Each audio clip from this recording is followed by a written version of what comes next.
course he did.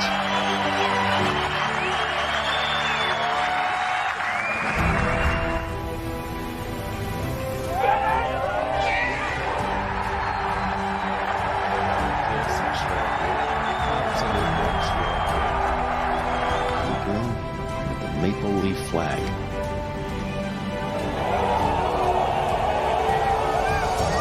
Good pace. Are you serious? Oh my goodness! Glorious and free! Gotta make one of these two the Europeans.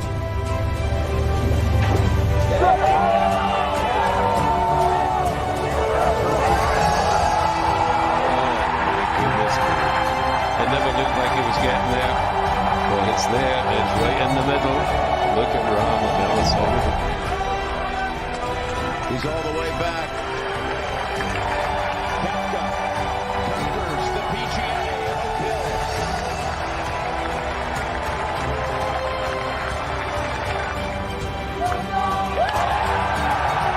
Brilliant to the end. And on Seve's birthday, Spain reigns again at Augusta. And John Ram is the Masters champion.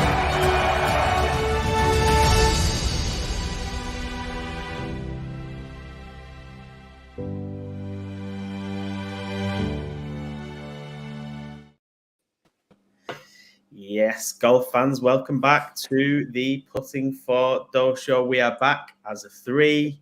Apologies that we are slightly late coming on. That is once again my fault with the timekeeping. However, we were actually pretty much ready to go just after 9, and then me and Mark got into a little bit of a chinwag about our experiences of climbing Mount Kilimanjaro before Jack rudely interrupted us and told us to get on with the show. So here we are. Nick, we've got to be understanding of muggles and like So, mountain climber special. Like here to talk golf. We'll talk about the other stuff offline, Mark. But I'm going to keep Jack waiting, and I'll come to you, Mark. First of all, what is behind us? Not a good week for me. How was it for you? frustrating. I had 2 lineups in. One was a 6 of 6. One was a 3 of 6. One was in the Millie Maker. You can imagine which one that was. And I was on last Thursday morning. I was Cam Davis was ending up in this lineup. All my figures and stats ended up pointing me there, and I could not understand why. And it kept pointing me there, and I was like, I need to get rid of him, and I couldn't. Then I got busy at work and stuff. Kind of didn't realise it was starting so early, and I was kicking myself. I didn't swap those lineups over because my Scotty lineup did really well. But there you go. Such is life. Such is life. I had no 6 out of 6 through. I did have a 5 of 6 through, but it was out of the cash. All my showdown entries were absolutely honking last week. Bit of Rory in there. Yeah, especially on that last day. I mean, that's that for Rory for a while now. But I know that Jack probably will want to talk a little bit about Rory McIlroy. Look at the eyes. I told you. I told you last week. Told you. No one listens to Jack about it. I told you all about him last week. I think there was a few people that I'd seen online got a bit overexcited after round 1, and then Rory went and done what Rory always does and implodes when he gets himself up there. So it just, I have a lot of feelings about him now. I listened to some stuff today because I saw some people calling Xander a loser, which I thought was weird.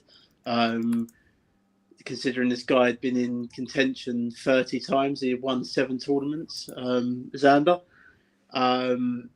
he's actually closed more tournaments than Rory has since 2012. So I don't know why these are the same people defending Rory and they're calling Xander a loser. Okay. By the way, hot take, and I hate the word take. I would have Xander above Rory in my world rankings at the minute. There you go. Absolutely, at the moment, I would. Is that hot? Well, people might find it hot because they seem to think that he's the same player that he was 10 years ago, and then that gives him a God-given right to be in the top 3 in the world or whatever. Well, if that's the case, then we best put Tiger Woods at number 1. It doesn't work like that. I have a lot of concerns with Rory. I said it last week. I think it's a mental issue. I think the others have all caught up with him, especially with the driving distance. Like his main weapon is now null and void because everyone can pretty much drive to that distance. So yeah, I generally think he's going to. He beats up on weak fields, like I said last week. Beats up weak DP World Tour fields.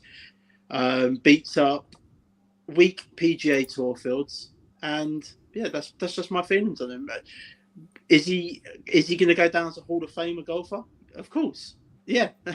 I'm not disputing that, but I'm just saying to everyone that continues to use him that he is not the golfer that you think he is, and that he is not the golfer that he was 10 years ago.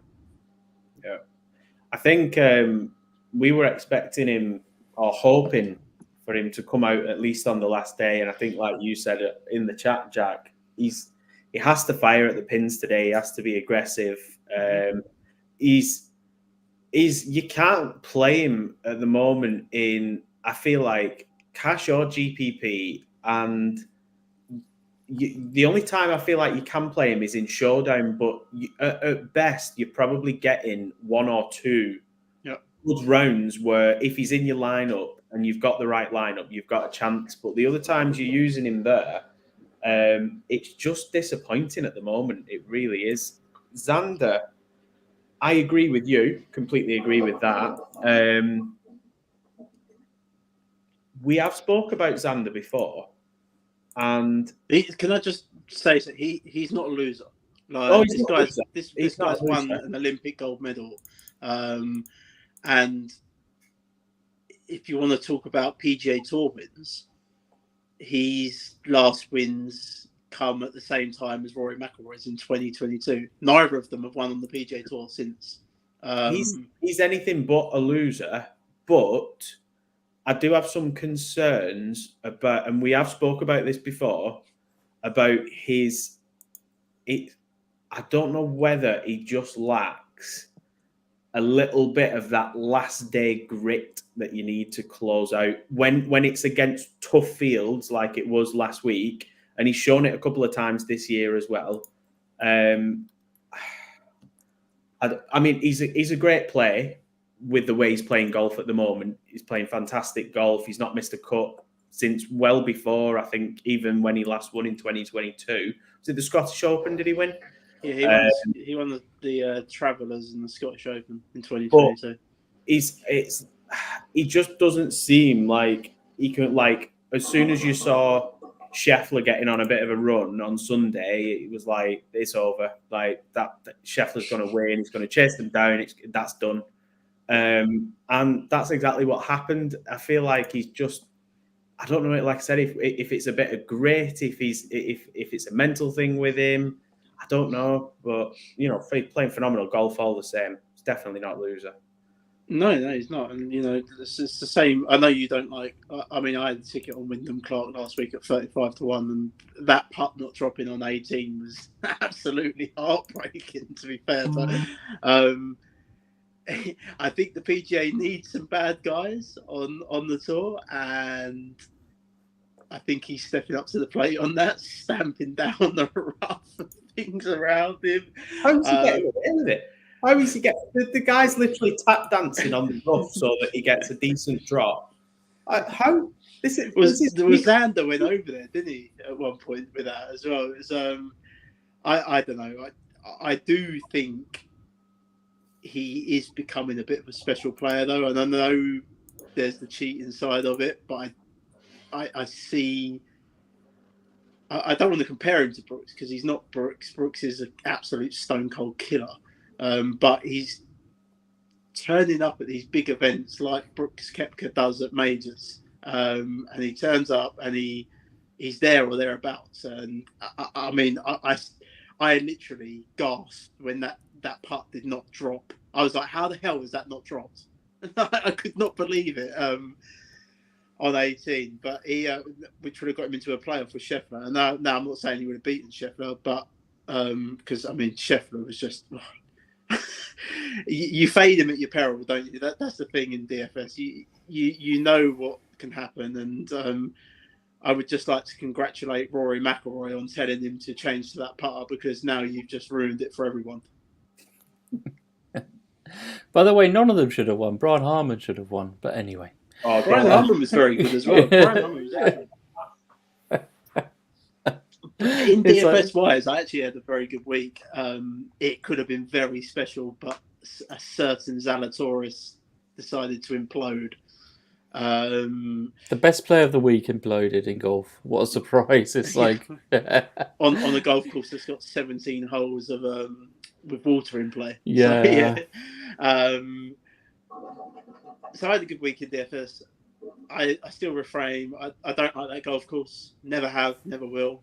But I think I nailed down a model finally for that golf course this week. So I'm positives to take into next year at the Players for me with that. But yeah, I had a relatively good week. It could have been very good if Wyndham gets the job done and Zalatoris made the cut, but it wasn't to be. I'm really struggling with Brian Harman at the moment. No, you've brought him up now. And that club wiggle, that I know that every golfer goes through a pre-shot routine. Jack, you'll do the same. I will do the same. I'm not saying my routine is the same from hole to hole, because it won't be. But there will be some kind of thing that I'll do as I'll approach the ball, as I'll set up to it, and I'll think, right, I'm ready. What is this guy doing? What is he doing? He's playing well, Nick. That's what he's doing. He's turning up at big events. He is. Do you know what? You're right. But if we can't wait 15 seconds for a ball to drop in a cup on a putt that's literally on the edge, like, why are we having to sit through 30 seconds of Brian Harman twitching his ass off before he hits the ball?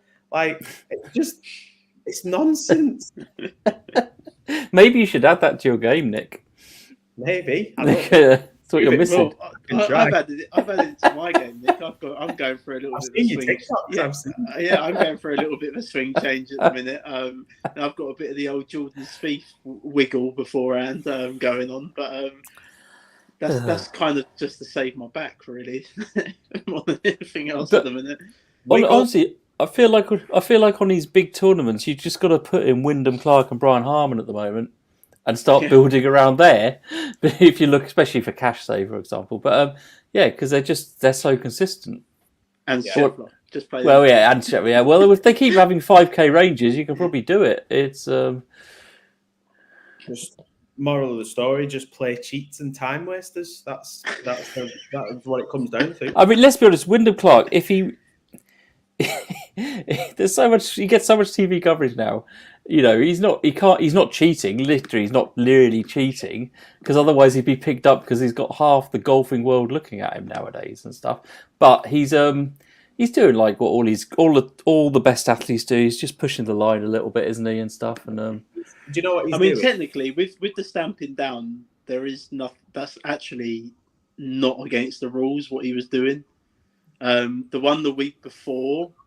I think it was at API, the one the week before, he had the club behind the ball. Yeah, that was cheating.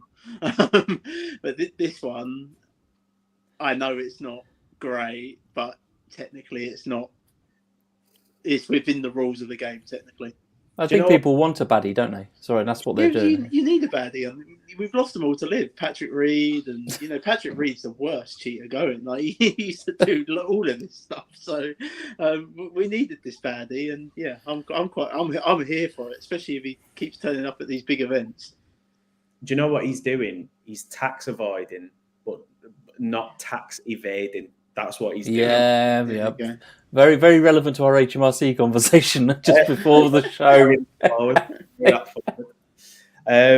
Before we move on to this week and a somewhat worse field, shall we say, last field was phenomenal compared to this especially. Couple of things. Newsletter, Jack, the live spreadsheet that you shared as well. Please tell us and the listeners about that, and anything else that you want to share as well this week. So the live spreadsheet is out now with all the live stats on it from the 4 events that they've played so far this season. There's a team section on there as well. Mark might be doing something for me to make it even better. Might get a chance to start on that tomorrow. Fingers crossed. Yeah. But yeah, it's a work in progress. But it's got some good.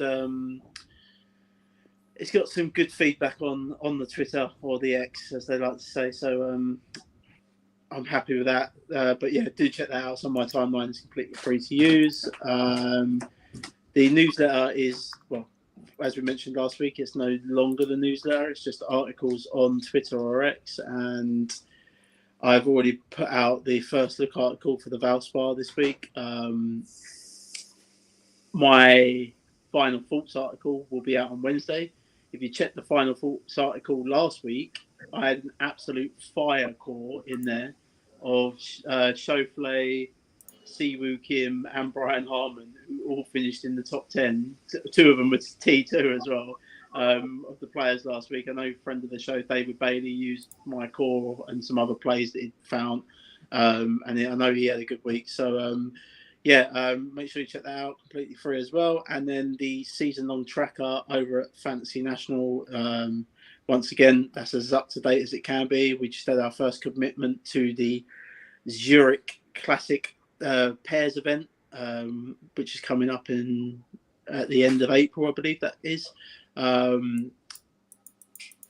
Fire pairing to start it off with Zalatoris and Fagala. I quite like that. That's going to be interesting. But if you're playing the Bet365 fan team game, that event is not actually part of that season long game, so you don't have to worry. But that's more of a one and done situation there. But yeah, that's all the admin out the way, Nick. Fair enough. Let's get on with this week then. So the Valspar Championship heading to Innisbrook Golf Resort and Spa, I believe, though we aren't here to talk about spas, we're here to talk about golf. So, Jack, tell us a little bit about this tough, challenging course. It is a tough, challenging course. It's the Copperhead course in Tampa Bay, Florida. It's a Larry Packard design in 1970. It's par 71 at 7,209 yards. Water comes into play on 9 holes here, and there's 74 bunkers around the property. The fairways are Bermuda, the rough is Bermuda, the greens are Bermuda, but they've got that polar overseed that we're seeing a lot with these Florida-style courses recently. Average winning score around here is normally around 10 under par, and the average cut mark is normally around 2 over par. This is a lot different from your normal style Florida courses. It's not open at all. There's lots of dog legs, tree lines, lots of elevation changes. It's more like a golf course you'd find in the Georgia area where Augusta is and things like that. The course offers a very easy start with a par 5 that most of these guys will reach into and give themselves an eagle and birdie chance. That's really what the par 5s this week are really where they've got to make their scoring count. Sorry. A quote from Gary Woodland here in regards to the snake pit. I'm going to get onto the snake pit in a minute, but it's literally holes 16 to 18, the 3 hardest holes on the golf course. Gary Woodland said there's not a birdie hole in the last 3 holes. If you're 2 back and have signed your scorecard and the leaders are still out there, you're definitely hanging around to see what happens. As I say, 3 of the hardest stretch of holes on the golf course. You got a dogleg par 4, a par 3 with a deep green that features false runoffs and will reject any lousy tee shots there. So that's literally a very, very tough stretch of holes to end this with. As I say, 74 bunkers, 9 water hazards, and the course just provides trouble at every turn. As you've already said, Nick, is a tough course to get round, but we have seen multiple winners here that have gone back-to-back. Sam Burns, Paul Casey, a couple of guys there have gone back-to-back here. So yeah, it's a interesting golf course. I like it. I'm looking forward to it. I like these tough golf courses, and I'm glad that we've got a full field event yet again this week. I think we needed that again. It was brilliant to have that last week. We didn't mention it at the start, but I was so happy to have that last week, and can we just bin off these elevated events because they're crap? They are, aren't they? Let's be honest. Yeah. How good was last week? Yeah. It's without a cut, it's not really golf, is it? And stuff, or with No. those little cuts, as it were, it's just not really golf. So, yeah, but that's basically it with the golf course. It's a tough golf course, like you've said, Nick, and it's not your typical Florida style. Like I say, it's not open. Lots of dog legs, tree line, lots of elevation changes, lots of bunkers in play, and lots of water as well. So it's going to be an interesting challenge this week. Given the challenge of the course, then I'm going to assume that we're all in agreement that accuracy is going to be quite important off the tee, as is accuracy on longer approach shots as well. Definitely approach as well. We always talk about approach. It's always approach. Yeah, nothing's different here, except they are longer approaches generally, aren't they? So yeah. So I'm looking at strokes gained approach, par 3 scoring between 200 and 225 yards. So the par 3s are tough around this place. Strokes gained par 5, like I say, that's where you're going to have to get your scoring done on the par 5s this week. Strokes gained scrambling, good drive percentage, good drive accuracy, like you say, Nick. Par 4s between 450 to 500 yards. Strokes gained tee to green. Putting inside the 5 to 10 foot range, and opportunities gained. That's my model this week. I tweaked it a little bit. It needed a little bit of work from last year. I had some notes next to this one, but I feel I've got it nailed down this week again, like I did last week. Yeah, this is one of them kind of courses because of how difficult it is. We've seen golfers in previous years clubbing down off the tee, so that it's giving yourself a better chance of being in the right kind of places on the fairway, and then that's where the longer iron approach shots are coming in as well. Let's talk some strategy then on what we're planning on doing this week, because this is a different strength field. It's really kind of 6 or 7 guys, 8 if you want to go down to kind of Tony Finau at the top, who are reasonably high priced. There's 4 that are above 10k, which are Spieth, Thomas, Burns, and the most expensive being Schauffele, who looks like he's garnering the most ownership as it stands at the moment, projections wise. There is an absolute raft of 6 and 5k guys. So I know we've spoken previous weeks about the 5k range. There are a couple of names that are down there this week that I'm happy to go to. What we thinking strategy-wise then this week, because this is a really weak field, which kind of makes me just think we just go stars and scrubs. I'll let Mark go first. I don't think they've again. It's. I don't really have a problem with the 5 if they make the top players more expensive. But having the most expensive at 11.2 it just makes it ridiculous. They might as well just get rid of the pricing. Pretty much, it's so silly.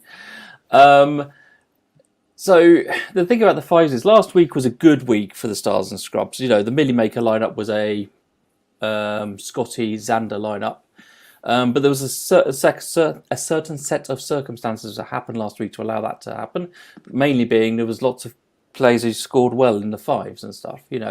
Like Sam Ryder, Lashley, who was in the winning lineup, plenty of cut makers and stuff, which allowed you then to do that. I mean, the Millie Maker winning lineup had like a first, 2 seconds, like a 13th, something in the 20s, I think, in a 31st.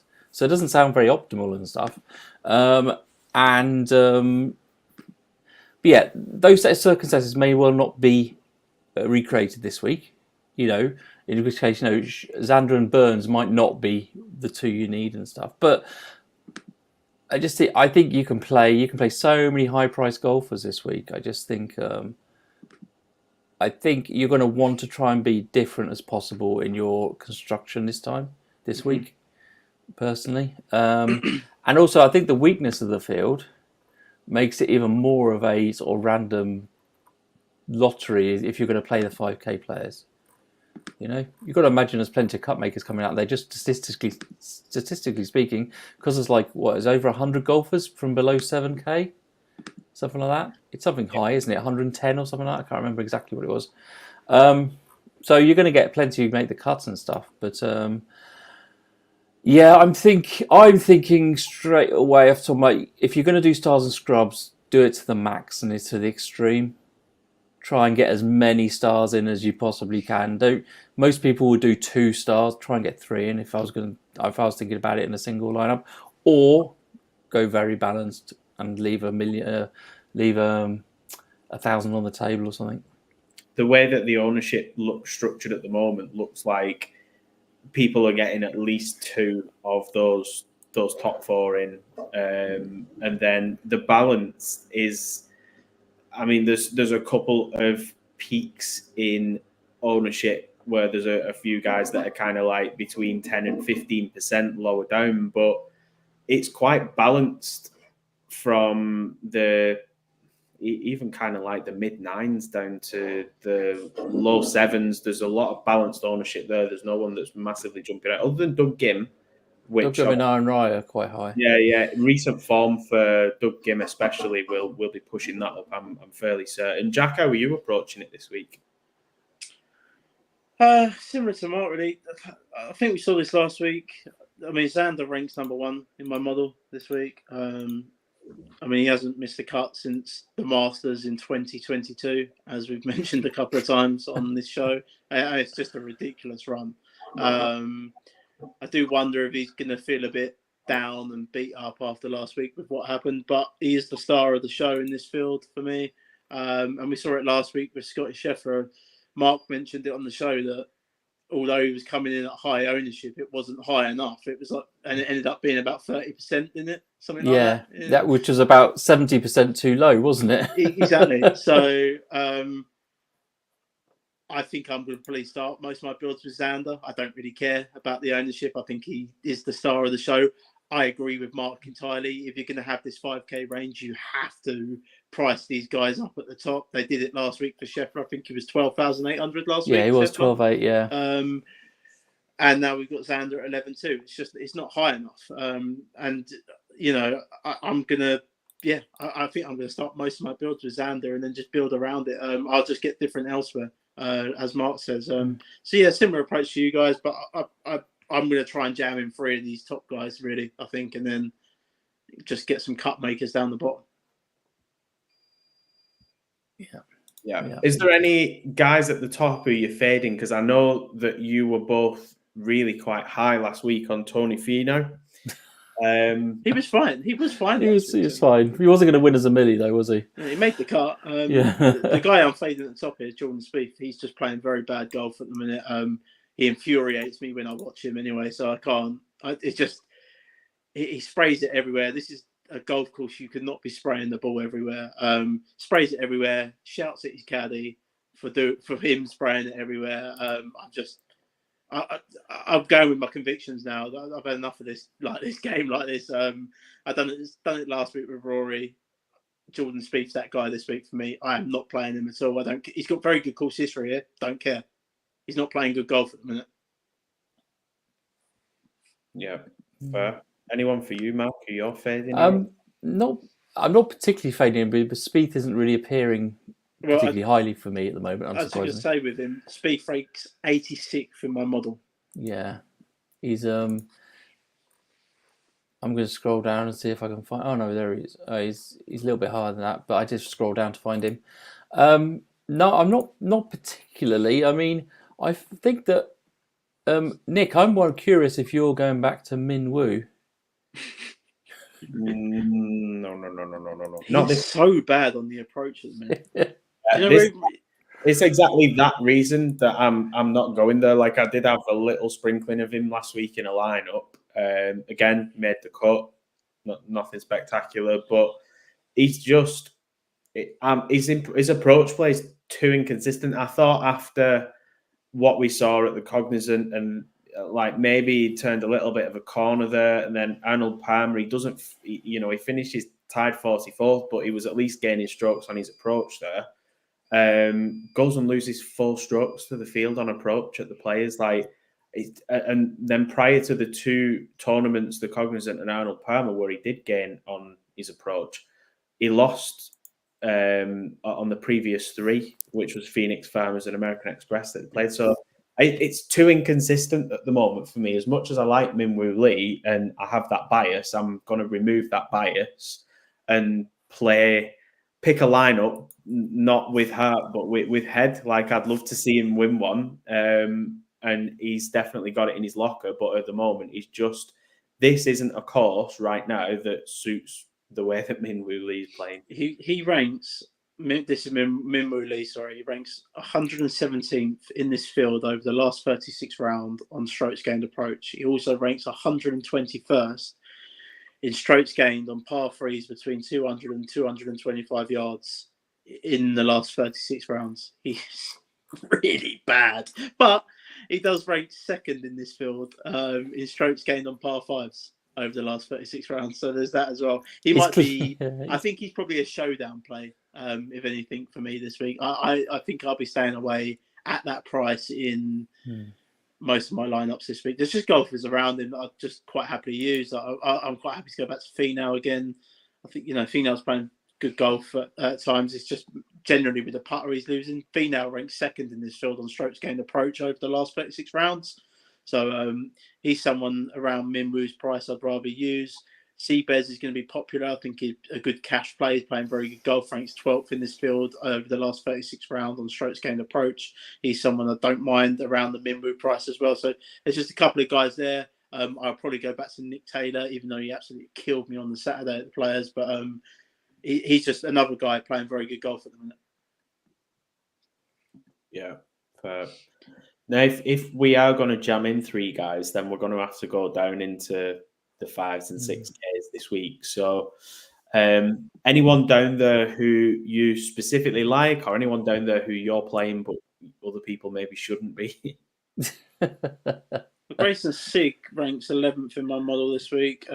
He's 1st in strokes gained on par 3s between 200 and 225 yards over the last 36 rounds. He ranks 19th in this field on strokes gained approach over the last 36 rounds as well. He missed the cut last week at the Players, but I'm not overly worried about a missed cut of the Players when there's, like I've already mentioned, there's water in play on 17 holes there. How did he miss that cut? Let me just have a look. He'd done a lot of his damage off the tee last week, which is, it can happen there at the Players when you've got that much water in play. Week before he was 56th at the Cognizant. He finished 19th in Mexico. A couple of missed cuts before that, and he was 17th at the American Express. So he had an up and down start to the season, but he's someone down there at 6'3" I don't mind going to. As I say, ranks highly in my model. I'm just going to start trusting my models again. I kind of got away with it. Got away from that earlier to start the season this year. Sorry. So yeah, I'm going to just start trusting my models yet again. And but yeah, Grayson Sig's the highest guy in the 6K range in my model this week. Anyone for you, Mark, down here? It's hard to get too excited about anybody particularly, but you can still pick some of these players based on one stat, for example, like approach wise and stuff. Parker Coodie's he's playing good golf. Yeah. I think just to come in there, Mark, I think that is a good point to make, I think, when it comes to a field like this, because most of what you see in this kind of price range is not going to jump off the page at you. You're not going to get it high in models. I think you're literally taking a flyer on, as you said, might be 1 or 2 things that you know or like about that person that is like, that's their game. Okay, he's good with his long irons. He's a good putter. He's got good course history. And I think you're taking a flyer on a couple of things like that because there's nothing else really. You're going to get a lot of red across the board when you're looking at the stats. Like I quite like Luke Donald this week. He's super cheap. He's not long off the tee, but he's accurate and historically reasonable approach player. He's had some decent finishes here. like there's not a massive amount of basis as to why I like Luke Donald beyond that, but it's just like he's priced at 5,200. He's priced, not expected to make the cut. Like if he doesn't make the cut, then it's 5,200. But what he's going to let me do elsewhere in my lineup, that's, and if he makes the cut, bonus. There's a few down there as well. You can like Andrew Novak. You can go back to him. He was popular last week. He missed the cut last week, but he's at 6-7. Finished T27 here last year. Webb Simpson, another one, playing relatively decent golf again. Finished T7 here last year. He's at 6,700. I think Thomas Dietrich offers a lot of upside, even though he's not playing the best golf at the minute. But he's someone that we've seen climb up the leaderboard very early. I think it was at Pebble this year where he was up there for a little bit. So he's someone that you can go to. Ben Griffin's a guy that makes a load of birdies at 6-8 there. Matt Wallace finished T7 here last year. I remember that because I had a ticket on Matt Wallace here last year and he burned me on the last day, but he's at 6-4, someone I'd quite happily go and use. Garrick Higo's another guy that used lots of birdie upside. Not playing the best golf in the world at the minute, but these tree-lined golf courses normally suit his eye well. Just keep going for it. I mean, there's loads. Joseph Bramlett, brilliant course history here. Made the cut the last 3 times he's appeared here. Got better every year, and he's down there at 6,100. There's quite a few guys within this range that you can use, I think. Yeah, definitely. And I don't think you can be too put off as well by the guys that you're seeing down here that missed the cut last week because, again, the way that they'll have been priced last week, they'll have been expected to miss the cut because strength of field was so good. Yeah. Zalatoris missed the cut last week. It's TPC Sawgrass is just one of them golf. No, it's just one of them golf courses that Justin Thomas missed the cut last week. Justin Thomas did. It's one of them golf courses that can eat you up like anything because of the water. There's a ridiculous amount of water on it. It's just one of them golf courses. I've just seen someone else down here actually who's made loads of. Where is he? There he is. Scott Stallings, 6,000. Didn't play it last year, but the year before that T16, the year before that T29, the year before that T9, then T31. So he's made the cut here the last 4 times he's come. There's loads of guys down there that you can use. I'm not as in love with this 5K range as I have been when they've done it before with some of the guys, but there's going to be guys that come out of this, like Mark's already said, that are going to make the cut and probably be in the winning millie like that. David Lipsky down here at 5,400, not playing great golf at the minute, but last 2 times he's come here, he's made the cut. T36 last year, 5,400. The thing to remember about these guys down here is, let's say they're all on average, 0.5% or 1% owned. Mm-hmm. That means there's not many lineups with them in there to get the other players right. So just because somebody does well down there, doesn't mean you have to have them to win. I mean, it can help you. Don't get me wrong. It allows you to be more optimal, but you don't need it. And remember, in golf, I've never done the figures on this. Maybe I should do it one day. But I reckon the top 300 optimal lineups aren't even played in any tournaments anywhere or something like that in golf, just because of the way the numbers are. And so it's almost like if they make a cut and they allow you to pay for the players who are going to come in the top, 1, 2, 3, then that's really what you're looking for if you're playing in the 5s. As you go up, you're going to want more and more win equity and place equity from your players, I think. Yeah, no, most definitely. I've just got DK up here. If you do start Schauffele and Burns, the 2 top price guys, which I don't hate the start. I think it's a very I can see myself building this to start with, to be honest. It leaves you with 6,975 on average per player. Oh, so there's loads left, really. So, this is what we said, but this is what me and Mark are saying about this 5K range. If you're going to have it, you need to put these guys in the 12s. So that you can't play. Like I've got one here where it's like Schauffele, Harman, Cam Young, Doug Gim, and still leaves you 5-5 for the last 2 players and stuff. So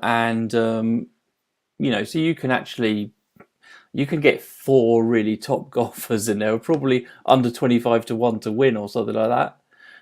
Just because of how they've priced it. Now, it just makes. We prefer it because we think we know what we're doing and stuff. But it just makes it a different game. I don't know if it makes it better or worse. It just means you've got to think about it slightly differently. Yeah.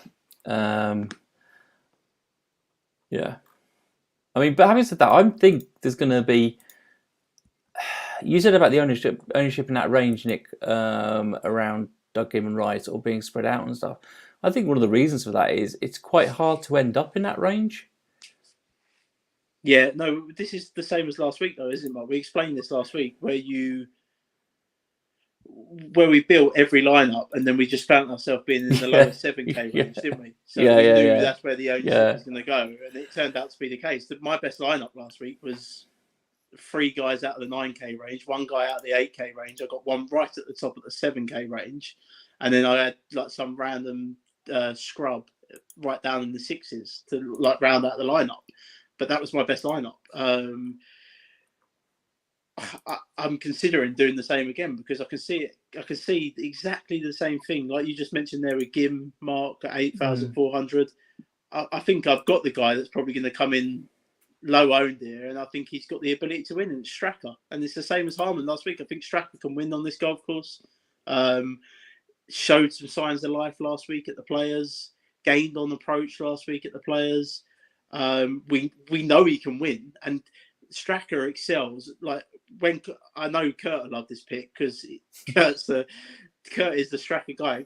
Stracker excels on these tough tree-lined golf courses.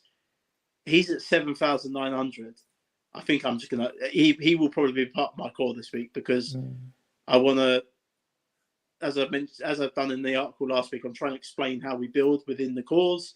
We explained it last week on the show, but I think we've got exactly the same situation again this week where you're right, Mark, where it's from that 8-4 range down to about the 7-6 range. That range there is going to come in lower owned than it should be. I mean, if you just, I've just done it now. 3 8s, a 9, and 2 high 7s, and it's a lovely lineup. You know, obviously, you know, it's still bloody golf and it's bloody hard. And if we could predict it all and all that, we wouldn't be doing this show. But like, I think that's a great way to, if you're looking to go into a big GPP and you're not playing 20 lineups, say you're playing 1 lineup in a big GPP, which is absolutely fine to do, by the way. It's absolutely fine if you want to do that. I think that's the way you want to go rather than doing the stars and scrubs, personally. Should we just do a couple of quick builds? Yeah, let's do it. Because it's when you're building this, obviously. Let's do the. I think should we just start with the top one? Should we do Xander and Burns and then see what we can do? Have you guys got anyone in the 5K range you particularly like? Not particularly myself. Just trying to get us back up. Throw Donald in. He's literally 5'2". Just throw him in. Cool. Okay. I don't like this pick, but okay. I've heard him mentioned on other shows, by the way, Nick. So like he's like it's madness then. Yeah, right, exactly. That leaves you with 7,566 if you go Schauffele, Burns, and Donald. Put you into sort of Billy Ho territory, or I do really like Sam Ryder this week. He's ranking very high within my model. Showed some signs of life last week at the Players as well. Yeah, happy with Ryder? Yeah, he was good. Yeah, wasn't he the highest? Didn't the highest finishing 5K player last week, Sam Ryder? He may well have been. I know he had a very good Sunday. Should we stick Stracker in his lineup? Because I like Stracker. Where's Stracker? What price is it? 7.9. 7.9. That leaves us with 7.5. So we've ended up with 3 and 7 mid 7s there. Yeah, but that's not too bad, is it? Really? No. This lineup's very different now. You got a choice there as well. You can go for. There's a few players around there. Did Billy Home miss the cut last week? I don't actually. He did, yeah. So I didn't get on him in the end. But I think he looks pretty good for this week, though. I don't think there's any problem with playing him. Taylor Montgomery's one of them guys that just gains loads of strokes putting. So I think you sort of worry about people like that. When is that putter going to go cold? But Brendan Todd, for example, is good around the green. Yeah, I like Todd. Around the green. Yeah, I do. So we stick Todd in this line. Low ownership. Yeah. So Schauffele, Burns, Donald, Ryder, Stracker, and Todd. I don't hate that lineup. I think we've managed to get different with that as well. I think it's just the Donald pick for me that would worry the hell out of me. But It's fine. But it can lineup's be fine. anybody down there, really. In reality, it can be Oh yeah, anybody. no, of course it can. So, Should we try and do a quick balance one? it's starting the nines. I don't think So there's any need to go any. So I think Brian Harman ranks highly in my model. That probably does the same for you, Mark. Yeah, everybody. I think. Let's see, where is he? Do we like Yeah, Finau top again 5. this week, Mark? I like Finau again this week, but Right. Yeah, we'll stick Finau in, and then that leaves us 7-7-2-5. we can go for a Gim or a Ride here, definitely. I think if we want to. Should we go with Gim? Yeah, I can go with Gim. Yeah, let's go with Gim, and then we're into 7-5. So I think we want to go low to one of your 6s now, Jack. I think is where you'd want to go. Who's that 6 guy I really like? Sig, wasn't it? Yeah, what was he 6'3"? Yes, 6'3". So we get him in. That then we takes get us back to 8-1. Which is a good area because you got Straka there, and also it's the area where, like you say, you feel that people aren't going to end up there if they're building lineups manually. Hadwin's a previous win around here. Hasn't been playing the best golf at the minute. Maybe we stick Ryan this one as well then. Let's see what that does. That takes you back to 7-7. You stick Ryan. And then that gets you to Putnam, who I liked as well. Yeah, I really like Putnam this week. He ranks very highly within my model. Well, you got 2 9s, 2 8s, a 7 and a 6. Yeah, so Brian Harman, Finau, Gim, Sig, Rye, and Putnam. I like that lineup. Yeah, it's good. I think it's going to be a. You could as well with that feasibly get up if you wanted to. You could get up to Sam Burns or Xander if you wanted with Harman or with Finau and go with like one of the guys 10 plus, one of the guys 9 plus, an 8, a 7, a 6, and then whatever that leaves you with, probably another 7. So like I was going to say, do you know what I think the popular build's going to be this week? The popular start will be Xander and Brian Harman, and then that leaves you 7,250. Who's down there at that range? I think Ryder's popping for a lot of people, so people may just jam in Ryder. Victor Perez, I've heard his name a few times this week already. Joel Darman's getting a lot of ownership, and I've heard him. I get why he is, though. Statistically, he looks amazing, but I can't play him. Yeah. But I think that will be a popular start, Schauffele and Harman, and that leaves you 7,250, and then again it leaves you right in that low 7K range, which I think you're probably best off avoiding if you can. Yeah, I'm trying to see if I can go up to like a C Bez or something, get that high on here. What, with Schauffele and Harman? Yeah, because I'm just thinking people wouldn't do that naturally. They'll go down again to come back up again. Yeah. So that and I think 6-7, doesn't it? Yeah, the funny thing is sometimes the order which you build your lineup can be enough because it gets you to a different place. Yeah. And looking differently because, again, I think a lot of people, for example, a 6-7 right here now with those 3 left, a lot of people may well do what we did with the other lineup where they build around that average. Yeah.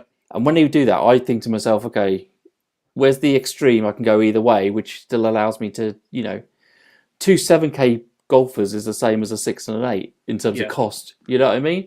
And I think sometimes people tend to do the 2 7s if they're in that situation. So I've only just realised, but Carson Young is only 6,300 in this field. That's balmy with some of the golf. Burned me last week. He did. Are we still talking? Is Carson Young still the proper Young? C Young? I mean, I thought that's last year. The thing is, like, he's statistically very good. Yeah, but like burned you last week. But right, let's stick him in then. Let's stick him in. No expected. When you actually look at his driving accuracy and his strokes gained on approach, there is a lot to like there. There is a lot to like. The thing is, if you go green, but go on. Sorry. I was just saying he's not great around the green, but again, when you're picking someone from down at this range, there's always going to be a couple of stats where you look at and you think, oh, but there's a couple of stats where you look at and you think he fits the course. If you go Schauffele, Harman, Bez, like Mark said there, and then you go to Carson Young, that leaves you 6,950. Put you in that no man's land again, unless you go really low. Yeah, but the thing is, I think we've already got different with the lineup.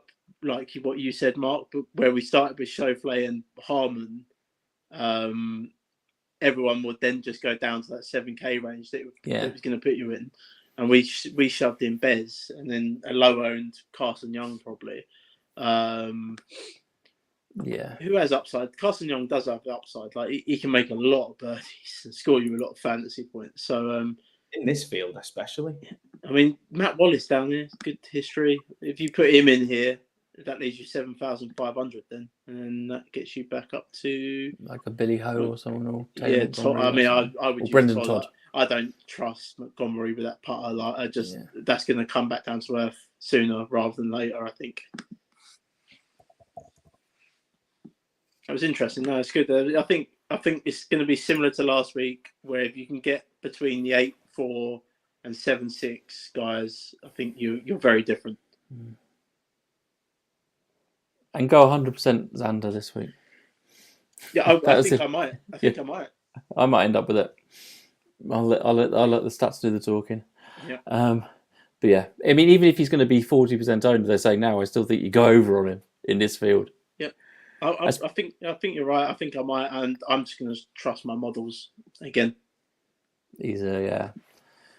It's funny, as much as we've been moaning about this 5K thing, it changes the game a bit. Okay, yeah. It does change the game a bit. Because if you think about it, if they put the 5s down, if they get the 5s out and then they put the other ones up again, are we just recreating what we used to have with the sort of 11s and the 6s as the top and bottom? I don't know. We'll find out. 5s are the new 6s. Yeah. I need a name to the 5ers in the. Oh, you've had a few, haven't you? Flirties, filthies. Maybe someone. PFD show on Twitter. Yeah, words beginning with F. Well, I know one. Keep it PG. Keep it PG. Right. I know one. I say it quite a lot. Very good, fellas. Very good. I think that rounds us off then. So, best of luck this week with your lineups. Hoping for a better week this week. You can find us all on the X. I'm at Nick of Wigan. Mark, where are you? At _SMRF. Jack, where are you? At JH4Dome Media.